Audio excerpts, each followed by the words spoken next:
그 제가 불교를 접해본 지가 별로 안 돼서 어제 스님도 말씀하셨지 않습니까? 이게 불교에서 쓰는 용어하고 이제 제가 쭉 배워왔던 그 용어하고 이게 다르다. 약간 갭이 있습니다. 예, 예. 이제 그 갭에 대해서 그럼 만약에 선하고 악하다 이 두 개념을 이제 불교에서 하는 선하고 제가 배워왔던 선하고 같은 건지. 좀 다릅니다. 아, 그러니까 이게 이제 일종의 그런 거예요. 우리가 이제 그 미국에 가서 살려면은 문화적인 차이가 있잖아요. 한국하고 미국은. 그러면 이제 미국의 언어를 배우잖아요. 그러면 그 언어 속에 담겨 있는 걸 보면 그 나라 문화가 많이 담겨 있거든요. 그 언어라는 게 항상 그 나라의 관습이나 이제 문화 이런 게 같이 포함되어 있는 거잖아요. 그런 것처럼 우리가 이제 불교를 공부하려면 불교에서 사용하는 언어를 알아야 돼요. 그게 이제 법이라고 하는 거란 말이에요. 그러니까 그 부처님께서 이 단어를 어떻게 사용하는지, 어떤 의미로 쓰는지를 좀 이해를 해야 우리가 그걸 정확히 알 수가 있는 거 아니에요. 그죠? 그러니까 그 단어가 주는 뉘앙스를 그대로 그게 전혀 다른 뉘앙스는 아닌데 좀 더 엄밀한 그게 있는 거죠. 예를 들면 아까 말씀하셨는데 우리가 보통 그러면 그냥 착한 사람을 선하다 그러잖아요. 남한테 뭐 나쁜 짓 안 하고, 그죠? 그하고 뭐 우리가 감각적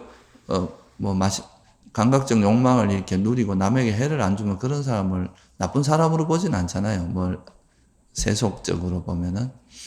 그런데 불교에서 선이라고 하는 개념은 괴로움의 소멸에 도움이 되나 안 되나 이걸 갖고 따지거든요. 열반에 이르는데 이게 유익한 것인가 아니면 열반에 이르는데 해로운가 그런 거죠. 그래서 우리가 뭐 세속에서 뭐 되게 이제 세속적인 일을 잘 하면서 거기서 성공하고 열심히 이런 건 세속적으로는 보면 그거를 뭐 해롭다거나 이렇게 생각 안 하잖아요. 불교적으로도 뭐 그걸 무조건 나쁘다고 보지 않아요. 근데 이거는 멀리 내다보면 이게 현실에 너무 빠져서 그거에 집착하고 이렇게 살아가는 거는 우리가 괴로움을 소멸하는 데는 방해가 되잖아요. 그러니까 그런 거는 선하지 않다. 원래 악이란 개념을 안 씁니다. 불교에서는. 악이란 개념은 원래 없어요. 그냥 원래 원어가 뭐냐 하면 빨리어로 꾸살라. 이 꾸살라라는 용어가 유익하다는 뜻이고 능숙하다는 뜻이거든요. 이 꾸사라는 이제 풀이 있어요. 우리가 시골에 가면 이게 풀 잘못하면 손 베는 그런 풀 있잖아요. 그게 인도에도 그런 이름이 아마 꾸사인가 봐요. 그래서 이 꾸사를 베는 이런 의미인데, 그러니까 우리가 이제 이거는 정신 딱 차리고 능숙하지 않으면 손을 베잖아요. 그래서 이제 이런 마음 상태를 되게 우리가 수행하기에 적합한, 능숙한, 또는 아주, 유익한, 괴로움의 소멸에 유익한 이런 의미로 쓰거든요. 그리고 그렇지 않은 마음 상태는 이제 계속 괴로움을 일어나게 만들고 되게 우리 마음에 자꾸 생채기를 해서 계속 아프게 만들고 괴로움을 일어나게 하는 이게 이제 악꾸살라. 그러니까 꾸살라에다 부정어를 붙여서 악꾸살라거든요. 그러니까 꾸살라를 선으로 번역하면 이제 이거는 불선인 거예요. 선이 아닌 거예요. 그러니까 악이라는 게 선악 이런 개념은 사실 그 불교적인 의미하고는 조금 그렇게 100% 일치하지는 않습니다. 그거는 이분법적인 사고잖아요. 그리고 악은 아니거든요. 부처님이 말씀하신 그것 자체가 그냥 우리가 궁극적으로 윤회로 벗어나서 열반을 실현하는데 해롭고 방해된다 이런 의미가 더 크거든요. 조금 전에 그 선이라는 거를 부처님이 이제 보시는 선은 괴로움의 소멸에 도움이 되는지 안 되는지 이거라고 금방 제가 들었는데 제가 이거 잘 해석한 건지. 지금 그렇게 설명을 드렸습니다. 그러면은 이 내용을 저희가 일상생활에 이 선을 일상생활에도 그렇게 적용을 하면은 맞는 것입니까? 그게 제가 이제 계속 말씀드리는 거에 요지가 그거예요. 이게 이제 불교에서는 이게 이제 뭐가 괴로움을, 그러니까 쉽게 말해서 이제 바둑 같은 데서 하수들은 그 한 점 따먹는 데 신경을 쓰거든요. 근데 고수들은 그게 아니라 판을 크게 보면서 이 전체 바둑돌이 돼서 전체적으로 이 판세에 어떤 영향을 미치고 되게 멀리 본단 말이에요.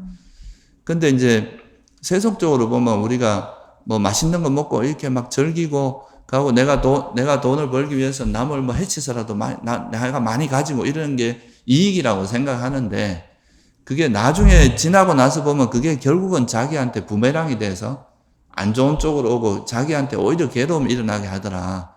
그래서 그런 마음을 정리한 게 그 소위 말해서 탐진치라고 하는 거예요. 이게 우리는 보통 이게 나한테 유익하고 좋은 거라고 생각하고 쫓아가지만 멀리 이래 보면 이게 괴로움의 원인이 된다. 그런 마음의 대표적인 게 바로 집착과 어리석음과 성냄이더라.